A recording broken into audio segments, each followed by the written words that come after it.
marketing team marketing your product in locally or domestic, it will not be the same as marketing your product internationally. There's a lot that you will have to look at. So that is why it is important to make sure that you have the right skills to do your international market strategies. For example, if you are to explore the international markets, you will have even to work on your website to make sure that your website meets the standards of the international markets. You will have to work on your social media platforms to make sure that the markets that you have identified, your social media meets the standards of those markets, because there's a lot that your buyers from the international markets will look at in terms of you positioning yourself in e-commerce platforms, as well as your financial resources. You will at some point find that you are losing money instead of making money when you're starting to export. So you need to make sure that in terms of financial finances, you are well resourced to tap into the financial market, because at the point when you get an order, you need to make sure that you are able to service that order, you are able to deliver on that order. And then in terms of technical expertise, do you have the right personnel internally to look at how well to look at your product in terms of your product development, in terms of your labeling, in terms of your competitiveness, in terms of looking at what documents are necessary for you to be able to export to those international markets. And then in terms of capacity, you are looking at your production processes. Do you have enough material or raw material? Do you have enough staff to be able to work with in terms of you meeting an order?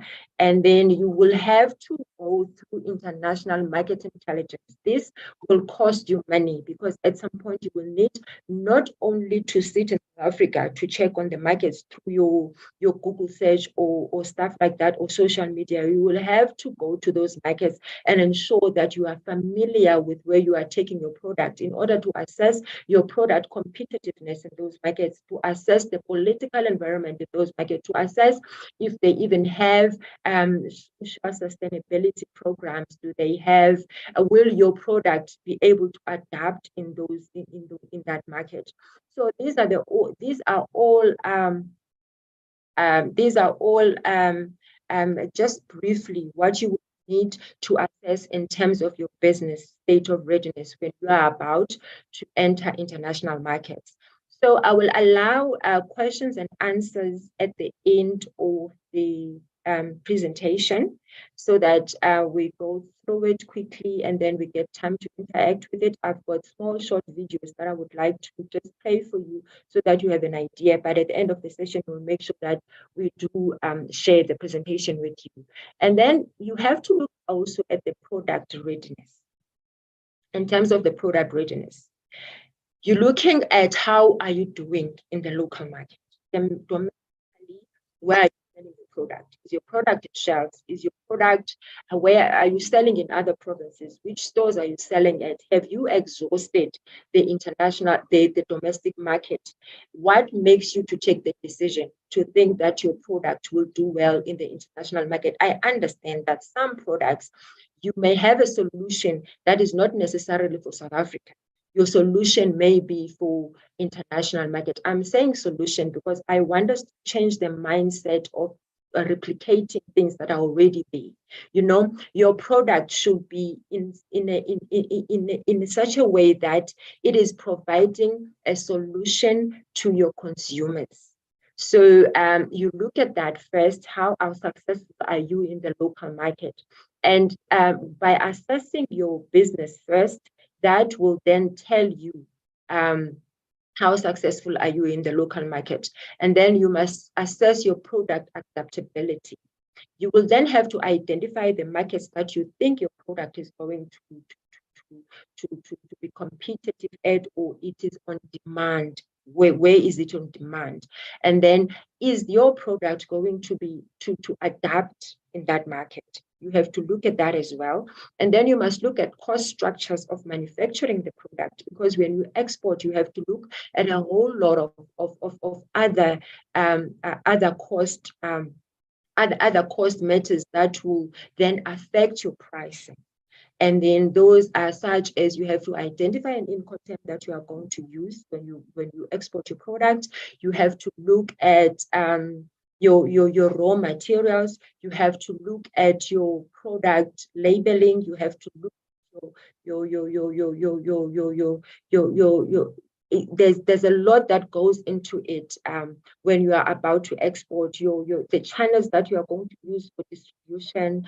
And then you have to look at your shipping cost. How much is that going to cost you? You have to look at a lot of other items that will then affect your cost. And then at the end of the day, you must decide that if I sell at this price, would it fly in the other market? Will it get attention in the other market? Because there is price adjustments that you need to consider. And then also in terms of competitiveness, looking at your price, you must then also check, if I sell at this price, will my product still be competitive in the market? And then the competitors of the product. You also remember I mentioned that you will need to do market intelligence. When you're doing market intelligence, you are looking at your competitors in the other markets. So you have to go around and see what products are similar to your products, at what price are they selling at. And then you need to look at how is your product going to stand out in the international market, because that is very important. You must stand out, you must have a unique product, and your product must be competitive in terms of price. So those are the things that you need to look at when you are producing your product for the international markets. And then there's product complexity. How complex is your product? Will the people adapt to it easily? And then what would make your product unique in international markets is to sell your story. For example, if I am selling, for example, at the moment, people are so into healthy and wellness and all that. So if I come up with a product that is sugar-free, chocolate that is sugar-free, less sugar, or it does not have sugar at all. That is the uniqueness of my product. So that is what I should be selling. How is my product different to other chocolates, And then you must sell the story. In terms of the story, you are selling, where is this product coming from? How do you even start or begin to think about this product? So those are the things that you must consider, selling your story to position your product into international markets, because people get attracted to how you started and who you are. As a woman, that counts. If you start like that, I am a female-owned enterprise,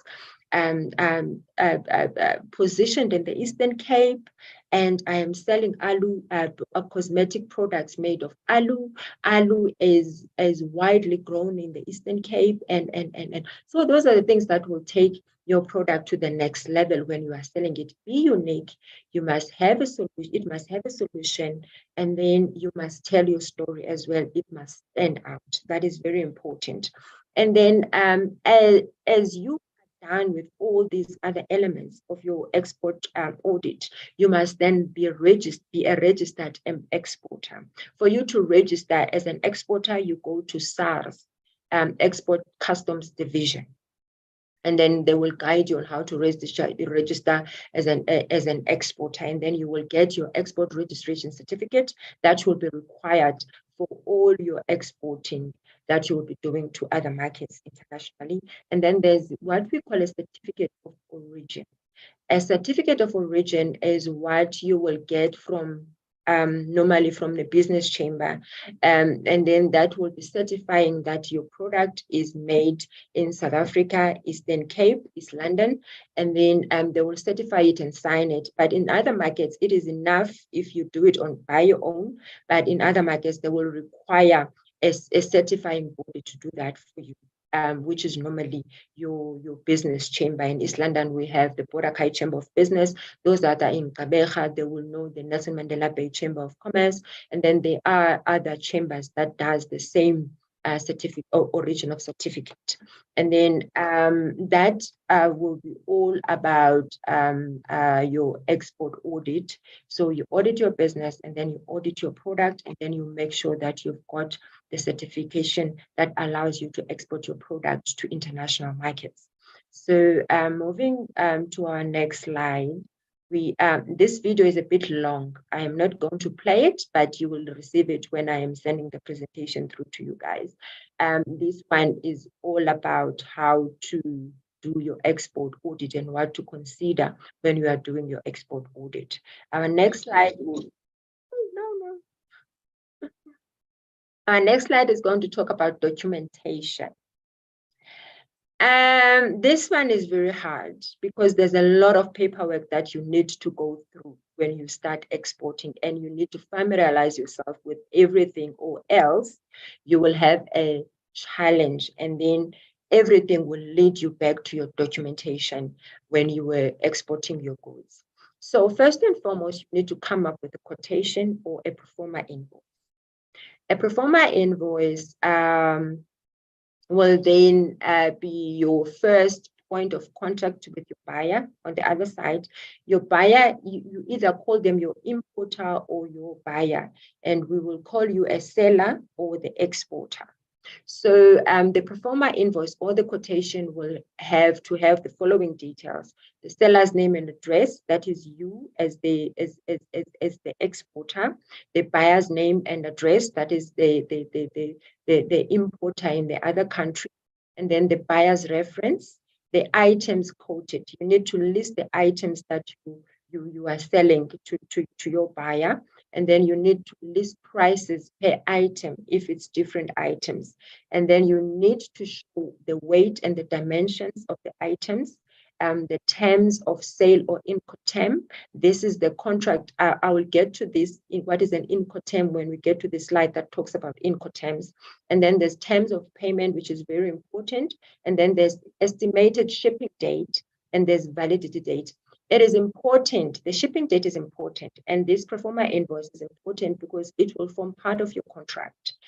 When we said we're looking at commitment and we're looking at the structure of your business, we're looking at the capabilities, we're looking at the skills and the knowledge, it is important because everything has timelines. There's timeframes that you need to adhere to when you are exporting your goods, because if you have said to your buyer that your goods will be ready on the 2nd of November, and they will be leaving South Africa on the 3rd of November, they will be shipped and ready for you, and shipping will take 2 weeks for you to receive your goods, and on the 14th of November, you will be receiving your goods on the other side. That is very important because that will give your buyer a guide. And if you do not meet these requirements, timeframes, and all these things, that means your buyer will then lose confidence in you. So communication is key. Whenever there's a hiccup, you are not able to meet the obligations that we have stated on the contract, you need to communicate that so that your buyers do not lose confidence in the arrangement that we have between the two of you. And then we have a commercial invoice. This commercial invoice will go with the goods on the other side. So it is used to clear the goods because it will contain all the elements that are on the pro forma invoice, and then they will contain the HS code. When you are selling overseas, you need to know your HS code. An HS code is a harmonized system code that is used universally to identify goods. So if you are selling tea, for example, there's an HS code for tea products that you must use when you are selling, because they cannot, the HS code is used to identify the segment of your product. So with South African HS code, it's 6-digit code. So when we get to the trainings that we will be advertising at ECDC, we will get to how do you identify your HS code for your product. We are not going to get into that now or today because there are various HS codes for different products. There's HS codes for meat products.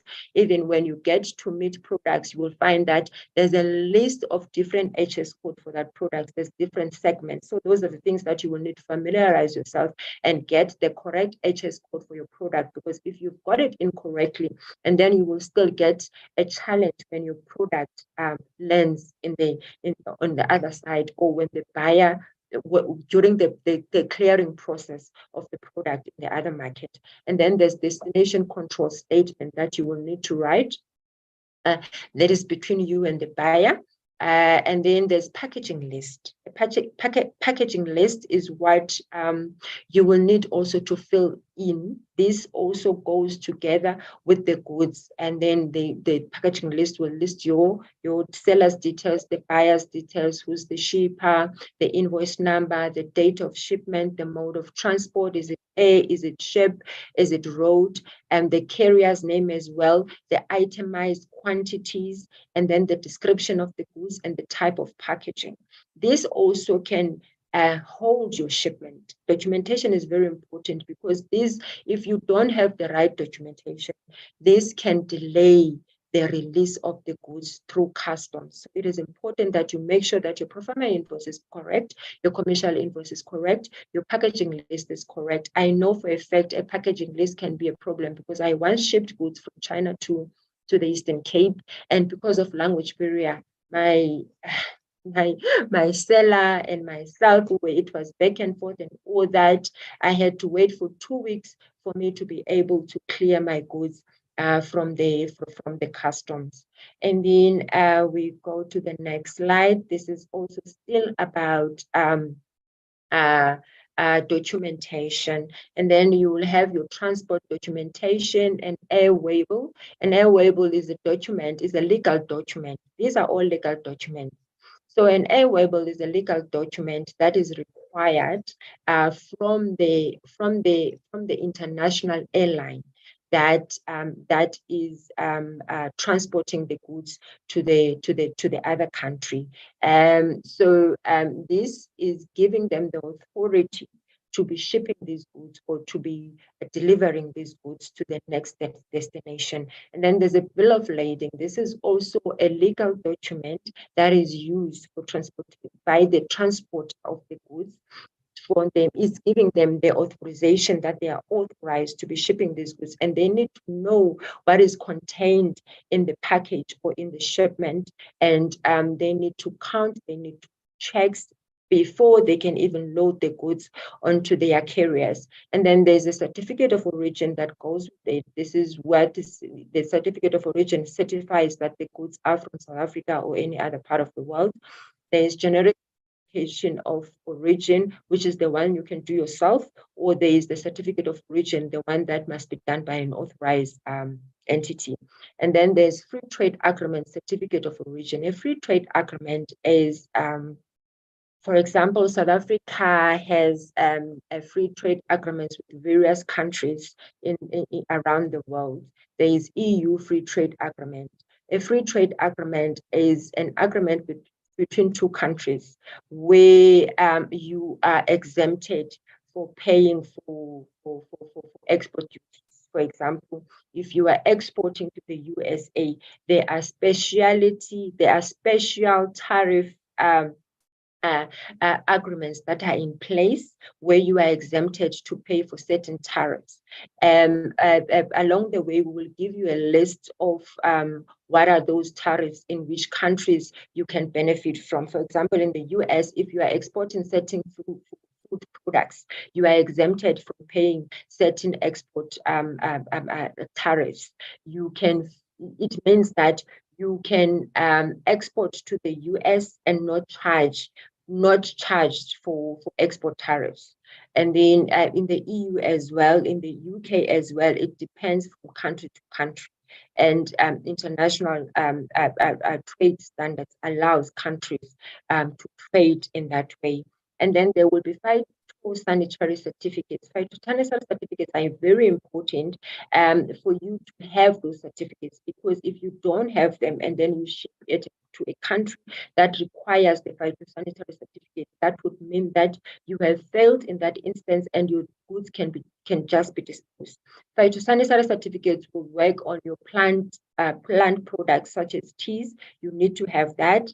And then on wooden products, in some countries, you will need to have sanitary certificates on that. On fruit and vegetable, fresh produce, you will need to have those phytosanitary certificates, or on products that are processed, fresh produce, processed products. You will need to have your phytosanitary certificate.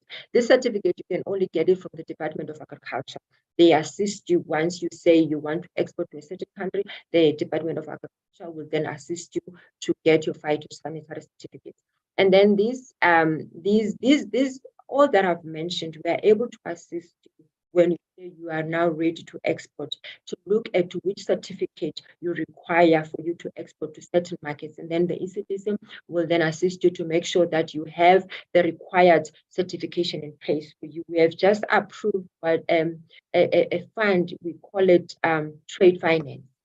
Trade finance, we are then able to assist you to make sure that you meet these certification standards in the international markets. We are able to assist you to make sure that you are able to review your labels if it is required for you to review your labels. We are able to assist you to look at packaging, because in other markets you will notice that they don't require, even if South Africa requires you to use a plastic bottle for juice, for example, if you are exporting juices, in other countries you will be required to use a bottle. So you need to meet those requirements when you're starting to export. That is why I said it is important to make sure that financially you are ready to export your products to international markets. And then there's a commercial invoice. The commercial invoice is used to clear your goods with customs. So what is on the what the information that is on the commercial invoice is the same information that you have put on your pro forma invoice. And it needs to contain an HS code for your goods to be identified in the other country. And then there's destination control statement. I'm not sure if Kim will allow us to drink some water. Please do. And then we are going to the and then those are the kinds of documentations that you will require when you start exporting. I've got a video. No, I don't have a video for this one. I will shoot straight to the Incoterms or contract. An Incoterm, ladies, is very important. It's very important because this is kind of your contract, and it stipulates the responsibility between yourself as a seller and the responsibilities of the buyer. So a contract can start by way of an email. You know, someone spots your product at on Facebook, and then they decide to contact you. The very first time that person starts contacting you, that is the process begins, isn't it? But you need to make sure that the terms and conditions of the agreement are in place once you decide that you are going to trade. You are going to do trade between yourself and the person or the seller or the buyer. So an Incoterm is a universal term that can elevate some of the risk for you and the risk for the buyer as well, because it covers all the obligations by you as a seller and the obligations by the buyer. So it is not, you cannot just go casual when you start this a process of exporting, because you may find that a buyer, like for example, at the moment, I'm sitting with two cases. One was from they're both from the US. They asked me from time and again, the buyers in any country will approach the South African embassy that are based in those countries to say, can you please verify, Kim, if this company does exist? Because I have approached them. At that stage, they may even have a quotation, and they will ask the embassy to go verify. And then I went to verify this company in Port Elizabeth, And I like to do these in person, not by phone call or anything, because I need to check if they do exist. And you find that that company does not even exist. It's not there. I had that case 2 weeks ago in PE. I went there and I walked the street up and down. It was raining. I was wet because I needed to do that and make sure that the buyers have confidence that this company exists. So those are the things that you really need to look at when you are communicating with a buyer, because you will be using your money to produce a product or a certain amount of products, quantities. At the end of the day, you don't get paid. This person does not even exist. These things happen because we meet one another through social media these days, through websites and all that. So you cannot just trust. You must do your verification and you must make sure that you've got contracts in place. So the Incoterm outlines the responsibilities of the buyer and the seller. If you've got the correct Incoterm, that means that you are able to elevate the legal complications that are provided, that each party understand what they are responsible for. So you will understand what you are responsible for, and your buyer will then also be in a position to understand what they are responsible for. So when you are about to choose an Incoterm, you must look at your experience. Are you even able to identify an Incoterm that is at the end of the day will work in your favor? Or that is going to an Incoterm that you are going to understand what it means if I choose this one particular Incoterm? Will I understand what it would mean for me as a company? And then would it work for the other party, the buyer at the other side? Because the buyer will come to you knowing very well which Incoterm they want to use, and you are negotiating. One would want an Incoterm that is going to have less risk on them, and then the buyer will also negotiate what would work for him. So you need to make sure that you've got an experience to identify which Incoterm will work for both of you. And then you must identify the risk when you are choosing an Incoterm. Will the risk be more on me if something goes wrong, or will the risk be more on the buyer if something goes wrong? So those are the things that you really need to look at. I am going to play a short video on Incoterm. Okay, let me just first give you an examples of Incoterms. And then after that, I'll just play a short video so that you can get to understand exactly what we are talking about when we are talking about Incoterms. And Incoterm, there's Ex Works. This one is very popular. And this one is saying the seller is responsible for all costs until goods are at buyer's disposal. So at seller's premises, and risk passes at place of delivery at the agreed time. So what happens here is that your risk ends at your premises. When they let's say DHL comes to collect the goods at your factory or your warehouse, then your risk ends there. Once the goods move out of your premises, they are the responsibility of the seller, which means the seller will need to take the insurance for the goods. Anything that happens beyond the delivery, which delivery happens at your premises, has nothing to do with you. So if something happens, let's say the truck goes out of your premises, out of your gate, and then perhaps an accident happens, that is no longer on you. You don't have an obligation to take care of that. The buyer must take responsibility for that. But if your factory was to just go on fire while the goods are inside your factory, then it is your responsibility as the seller to make sure that the goods of the buyer gets delivered. And then we've got the free carrier, which we call FCA. The seller is responsible for all costs until place of delivery. And then the seller require insurance up until delivery, and the buyer will require insurance from this point. This could be, when we're talking about delivery, it could be, when we're talking about delivery in this case, that means when the goods arrive at the delivery point, where you have agreed that the goods should be delivered. Let's say maybe you're shipping your goods to the UK. So once the goods get delivered to the buyer, and then the risk passes to the buyer. But up until the the goods are delivered, the risk, the insurance, and everything that pertains to the goods, it is on the seller's account. And then we go straight to the carrier page 2. The delivery or to carrier or person nominated by the buyer, the seller is responsible for all costs up until delivery. If you saying that the goods will be collected by DHL, you agree that the goods will be collected by a courier company. Up until the goods are collected by the courier company, you are responsible for the insurance and everything else that is pertaining the goods. And once you load the goods to the courier, then the risk passes on to the buyer. And then we have free on board the FBO.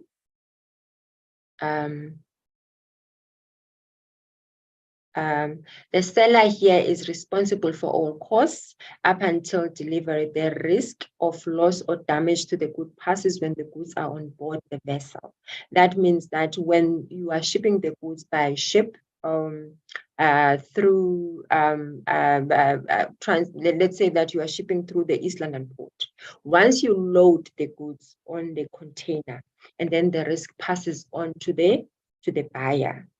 And then the free along ship, this means that once you arrive at the East London port and then you deliver the goods, then the risk passes on immediately to the buyer. So those are things that you need to make sure that you know the type of Incoterm that you are using, what you are responsible for, up until when, and who's taking the responsibility after that. So you need to be clear about the Incoterm that you are using, or you will bite your fingers and end up taking responsibility or an obligation that is not even supposed to be yours. Whilst we are still on this, I'm going to play this video about Incoterms. Can you hear it? No, Linda. No, there's no sound. How do I? You need to share, you need to go to advanced. So when you go to share screen, just click on it, and there should be 3 little tabs at the top that say basic, advanced, and whatever. And just if you can see that, then you click on advanced, and you want to share the sound. See if that works. Okay.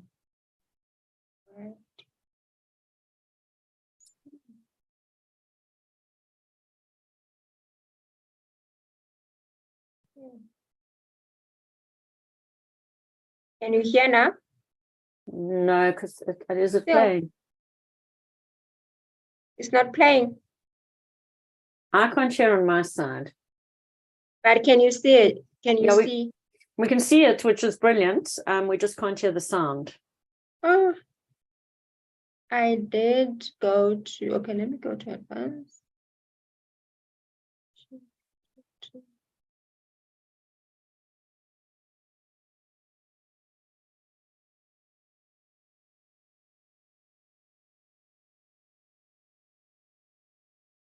So that advanced button shouldn't change the basic that you're sharing, which is the video. The advanced gives the option to share the sound from the computer as well.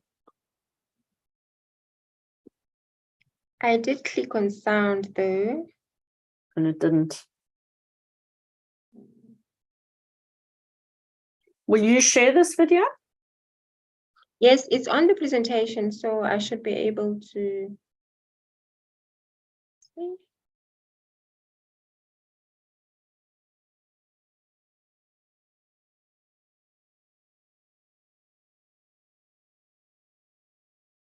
Let's see. The joys of technology. Let's see.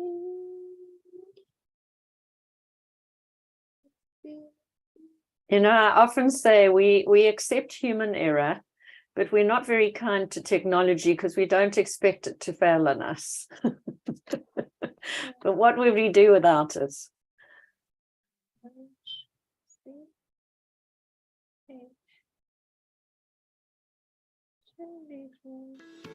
Oh, heard something. playing now? Yeah, the sound is playing. Now you just need to share your screen. Understanding Incoterms is a vital part of international trade. When exporting products internationally, you must agree to sell your goods. So now based you on just switch to basic, and it should pick up the international commercial terms, which are published by the International Chamber of Commerce and relate to international commercial Can you see law. the screen now? They No, are not accepted yet. by governments and Now it's coming in. There we go. Let's see if it does it. Is it audible enough? No, it's not audible at all. So that's not working. Is it playing? No. Okay. We'll have to let it pass. Yeah, let's leave it. But it's fine. I will share.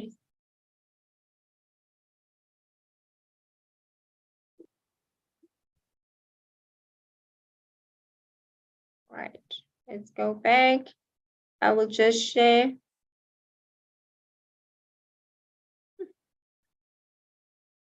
Now you've My goodness. We could do the chicken song. In the meantime. Come on, let's do it. I saw someone do this. He's in fact, Carolyn Stain has supported him. He's a pilot and a whole number of other things, and he did this on a radio show. I don't know how he thought anyone would see him on a radio All right, show. can you see my screen now? Not yet. Bible. What have I done? So just go back to share screen and go out of advanced back to basic.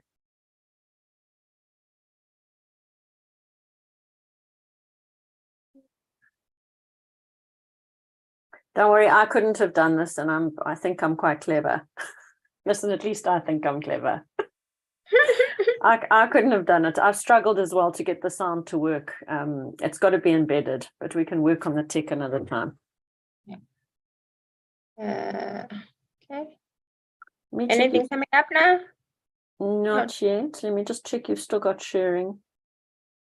Yeah, you're a co-host. So go back to share screen at the bottom. Go back to basic, because you might still be in advanced. So click on basic, and then it should have your presentation. What happened? And you're gone. Oh. There it is. It's coming in. There we go. So I apologize about that, guys, but you will get the video when I'm sharing the presentation. And then from the Incoterms, we will go straight to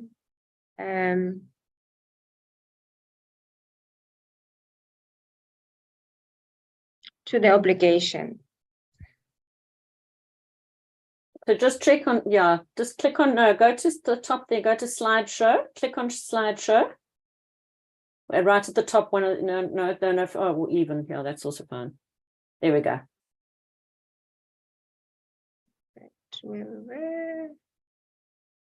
All right, and then we go to the obligations of the seller and the buyer. As the seller, which you as the exporter, you have to deliver the goods as per the contract, as per the Incoterm, and then you have to hand over any related documents related to the goods, and then transfer of the ownership of the goods and conformity of the goods. Make sure that what you have quoted and what you have said you will deliver is what the buyer will receive on the other side.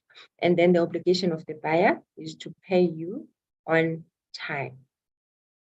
And then once they are breach of contract, there are remedies that you can follow as the buyer and the seller as well. There are remedies that they can also follow in order to mitigate the situation.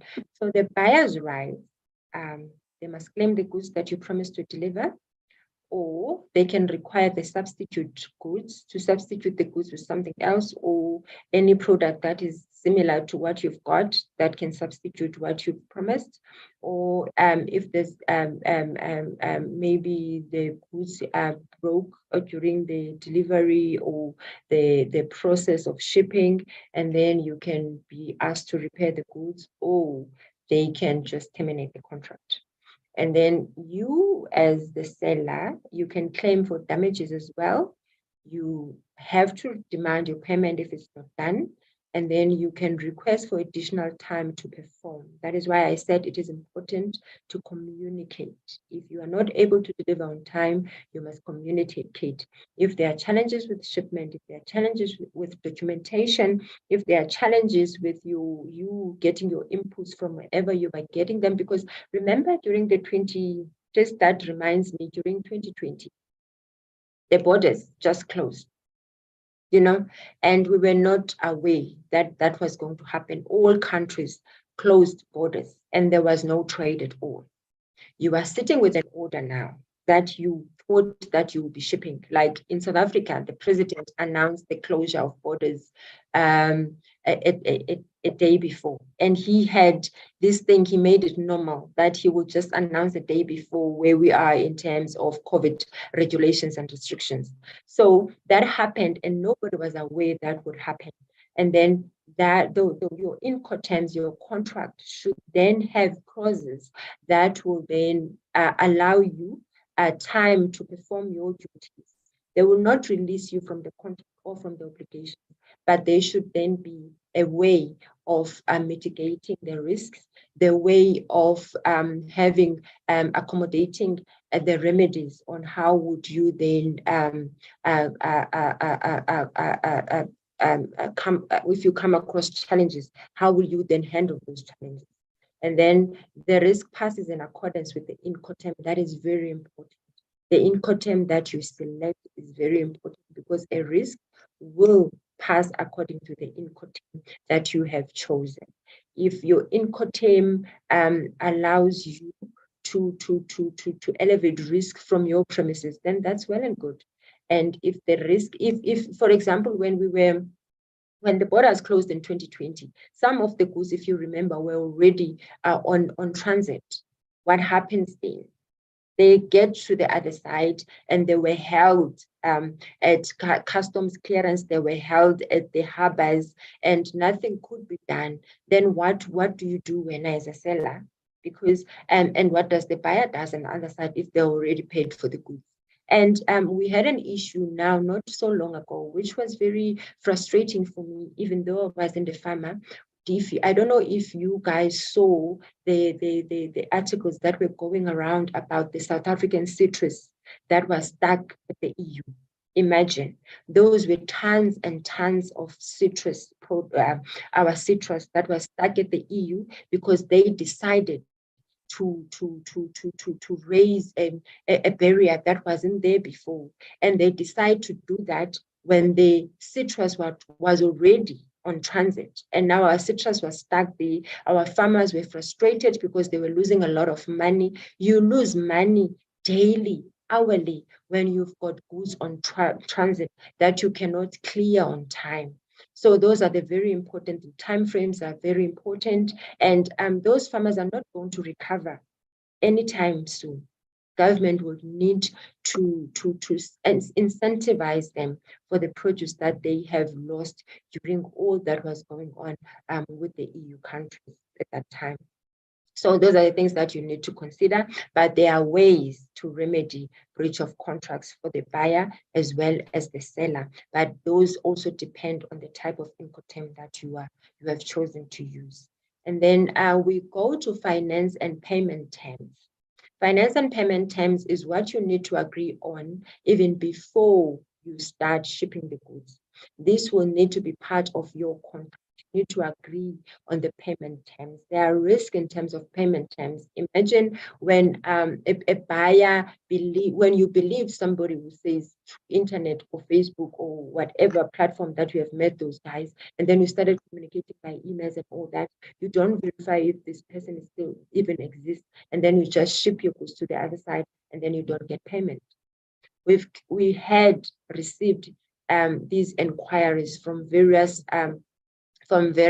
buyers in various countries saying that they have gotten into a contract, they've paid a deposit, and now this seller in South Africa is nowhere to be found, or a South African country that have tried to purchase stuff from the other parts of the world, and then when it's time to deliver, they can't get their goods because those are fly-by-night companies. So those are the things that are very important.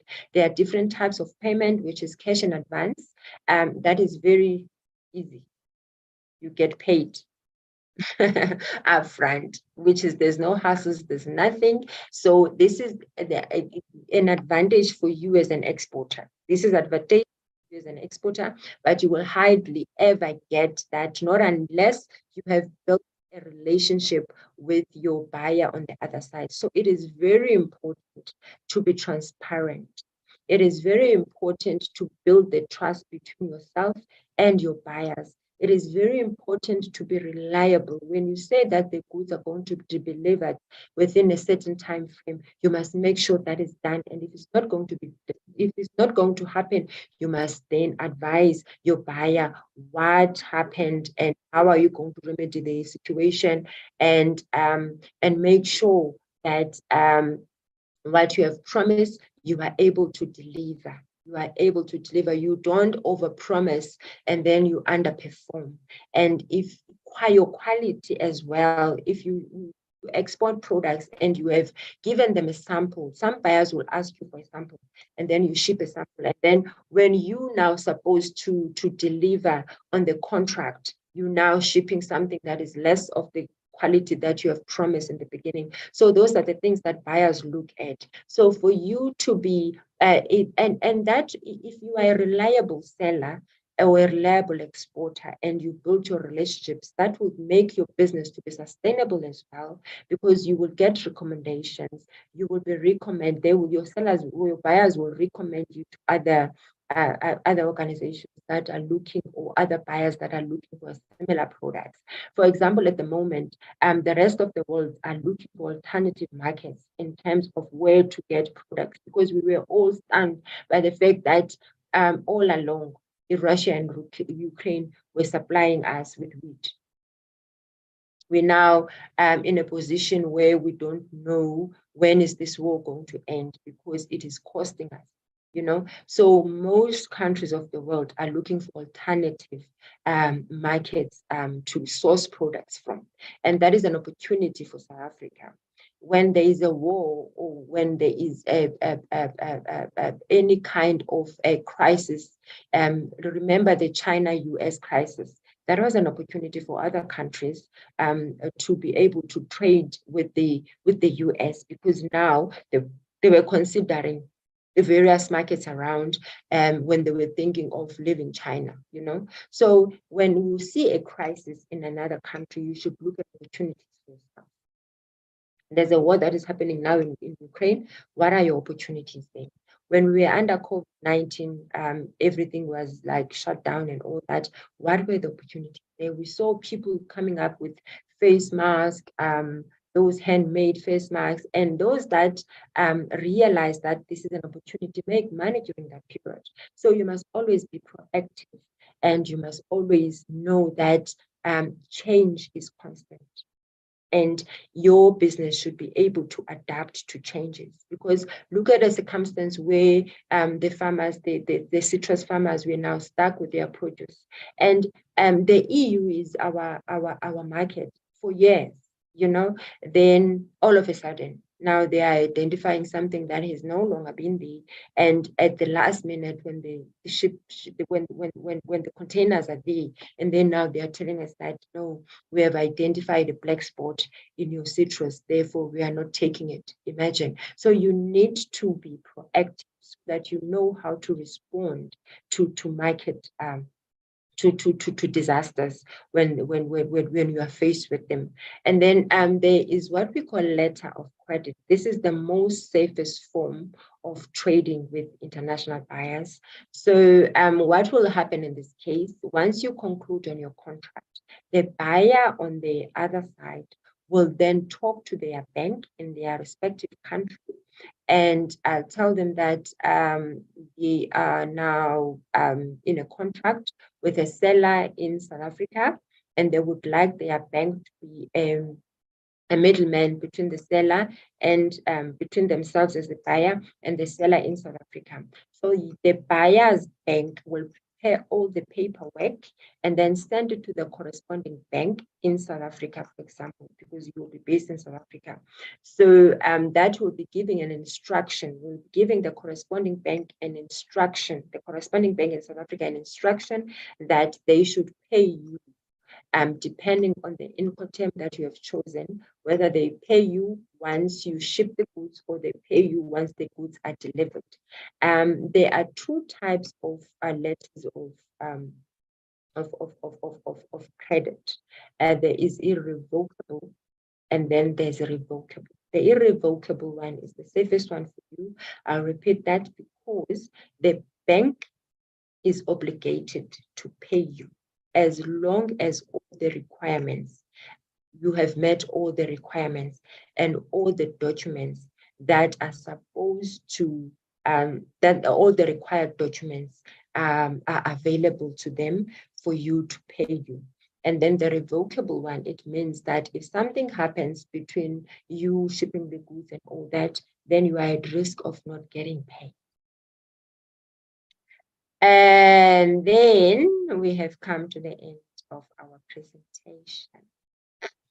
I just come up with a few questions that are normally asked by exporters, such as how can delays be avoided when shipping the products? And just make sure that all the documents that are needed for the shipment are available and you have completed them correctly, because slight mistakes that you do on your shipping documents, that will cause a delay on the other side.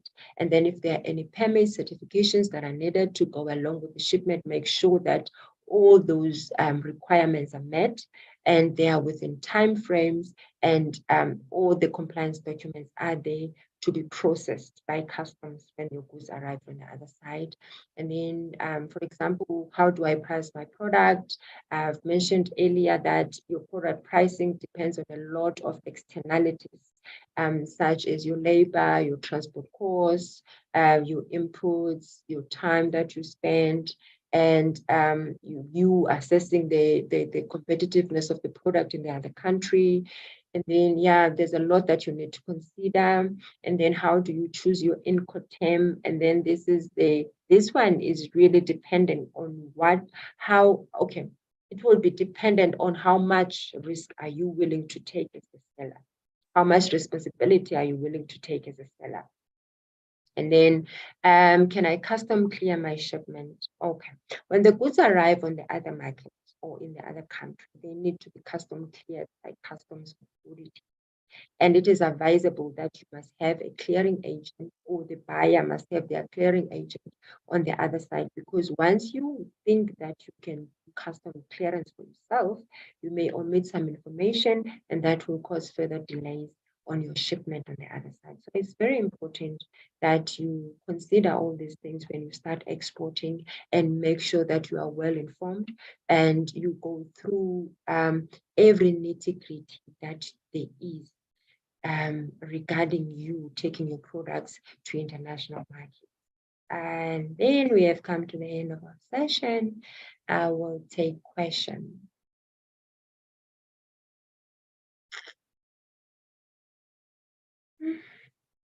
Anybody with any questions, you can either put your hand up and then we can unmute you, or you can pose your question. Okay, so Linda, we've got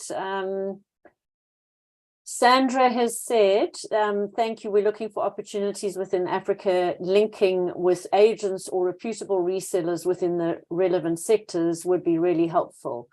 And then she's also shared her website address. So that's for anybody who's interested. And we have got the chat. So Linda, I can also share this with you.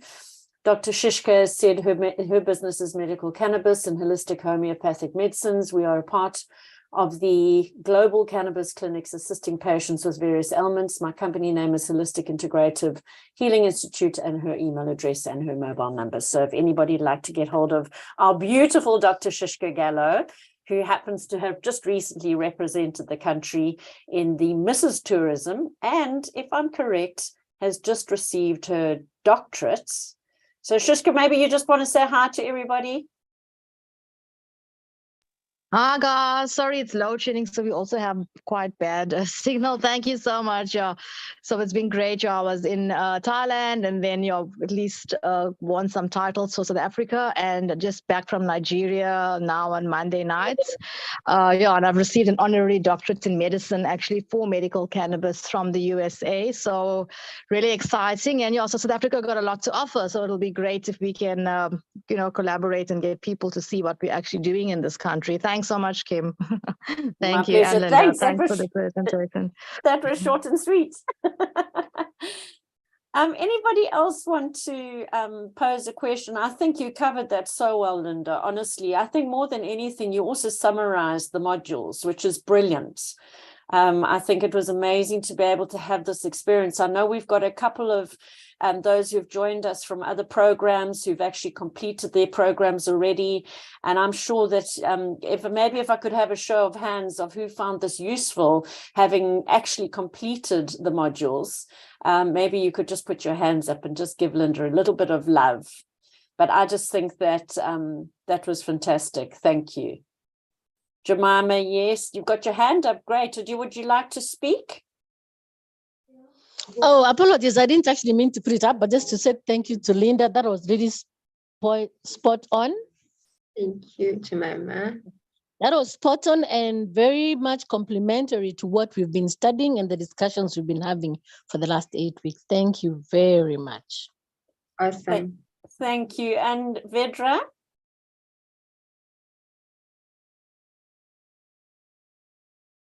Are you there? Would you like to speak? Or is that just giving a thumbs up? I think that was another kudos. Thank you so much. Anybody else? I don't see any more questions. Nabom, yes. Said it was very clear, straight to the point and understandable. Thank you so much for such a beautiful and interesting presentation. Sandra, yes, it was a wonderful overview of what we've covered during our sessions over the last 8 weeks. Caroline, thank you, great summary. Lizelle, apologies for coming to support late. Linda, Christine, thank you, Linda. I'm reading through all of them, but I'm sure you can all read as well. But just in case you're on the phone and you can't see. Yeah. All right, and I just want to emphasize that there are organizations that can assist you as well in terms of taking your product to the next level. Today, I had a very interesting meeting. I'm in Pretoria. We had a meeting with the CPO, which is the Swiss Import Promotion Program. They are Eastern South African business BSOs, not really companies.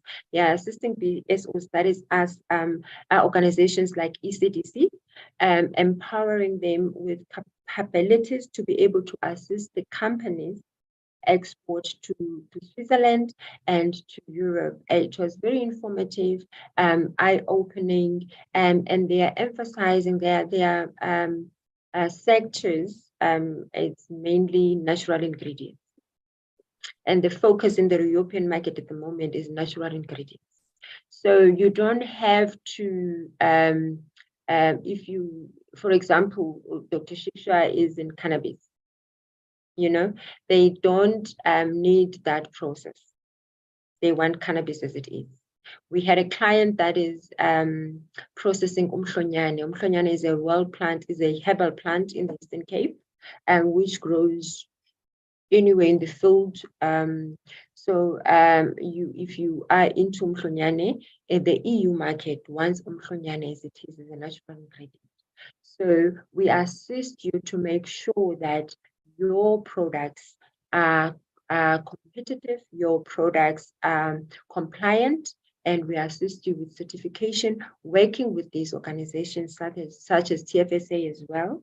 The TFSA is working with us to ensure that the South African products, you are able as exporters to export to the UK, and the UK just pulled out of the EU countries, but the requirements, you will still find that they're still the same. So if you are able to meet the requirements in the UA, that gives you a competitive edge in the other EU countries, So we are working with the USAID as well. It was the USA Trade Hub, but at the moment they've just changed and they've entered into the new product. I had a meeting with them last week to say that we are back with the program for another 5 years, and we will be assisting the Eastern Cape companies to enter the US market, and they are bringing their financial muscle into these programs that we are working with them. For example, the US aid the US government offers in their program, they offer assistance for 60%. If you say you are looking for FDA certification, then they would pay for 60% of that certification. And then as ECDC, we will come with the 40% to assist you to make sure that you meet the US market, And then in terms of working with the TFSA, I'm still going to draft the terms of reference to say the ladies that have gone through this program, these are their profile. This is the kind of assistance they are looking for. How can we assist them to make sure that they ultimately export to the UK market? And then in terms of CPO, we will be working together with them, with other Swiss organizations to make sure that you know what is needed from you when you want to export to the to Switzerland and surroundings. And then we've got trade shows that we take our companies to, and we work with these organizations to make sure that you are also part of those trade shows. For example, with the US government, specialty food trade shows is what they're focused on. It's what they focus on because of their AGOA. Remember, I mentioned free tariff agreements that countries will have. So in terms of the US, there's a AGOA agreement between South Africa and the US. So in terms of that, the US wants to make sure that you are taking advantage of their AGOA. You are able to export to the US, and then we'll assist you to make sure that in terms of you going and assessing the market, you do that through the trade exhibitions that are offered by the ECDC, by these international organizations, and also by the national government, which in our case is the Department of Trade and Industry. We work with DECO a lot through the embassies and the consuls that are in these various countries. So there's a lot that we can assist you with. We work with the business chambers in terms of the certificates of origin. It's this that Ulizel got in here late. She would have told you more about what is a certificate of origin when you're looking for a certificate of origin. And yeah, there's a lot that we can talk about. And for unfortunately, the platforms that are also created by these international organizations, you will find that they are tapping outside South Africa. For example, with the TFSA, I'm working with BSOs in Namibia. I'm working with BSOs in Malawi. So we get to tap into the Africa Continental Free Trade Agreement that is in place at the moment for Africa, promoting the trading between African countries. So if you are looking to export to Namibia, you are looking to export to Lesotho, you are looking to export to Botswana, we are here to support you because we have developed this network in all these countries through these associations that we have and these relationships that we commit to make sure that as the Eastern Cape companies, you will find even in this webinar that it's not only Eastern Cape companies that have joined. You'll find that there are other companies from other countries that have joined or from other provinces that have joined. So we're creating this platform so that you can all network. It's just that we do not have a chance to introduce to allow you to introduce yourselves so that you can know who's here and what they are doing and how you can get assistance from them. Thank you so much, Kim. My pleasure, Linda. What an incredible opportunity for everybody to get Linda's support and her understanding and her wisdom and her experience. I think this has been a very valuable masterclass session. And I'm just so grateful that I was able to help host this with you. And I just want to say to everybody, congratulations on being here and for finding the time to be here. And I understand that there have been a few with messages saying that they've had technical problems. But thank you, Linda. Thank you to everybody. There will be the availability of all of this with the links. Just give us a couple of days and we will share it with you. And a very good night to everybody. Thank you. Thank you. Thank you. Thank you. Thank you. Good night, guys. Good Thanks, night. Kim. Pleasure. Bye. Bye-bye. Bye. Thank you, guys. Bye. Thank you. Bye. Bye-bye. Thank you. Thank you.